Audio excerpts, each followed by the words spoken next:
రెడ్డి ప్రభుత్వం ప్రజాకంటకంగా మారి ప్రజల్ని ఇబ్బంది పెట్టే రీతిన పూర్తి స్థాయిలో దుర్మార్గంగా ప్రవర్తిస్తూ ఉంది. ప్రజల పక్షాన గొంతు విప్పుతున్నటువంటి ప్రతిపక్ష నాయకుల్ని, కార్యకర్తల్ని కూడా దుర్మార్గంగా అక్రమ కేసులు పెడుతూ, నిర్బంధిస్తూ, పోలీసుల ద్వారా వేధిస్తూ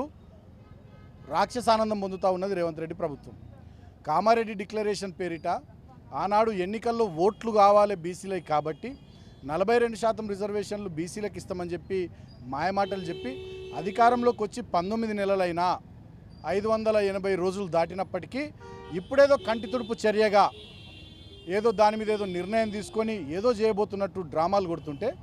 బీసీల పట్ల ప్రధాన ప్రతిపక్షమైనటువంటి మా పార్టీ, మా బీసీ నాయకులు ఇవాళ తెలంగాణ భవన్లో మీటింగ్ పెట్టి ప్రభుత్వానికి ఒక హెచ్చరిక చేసి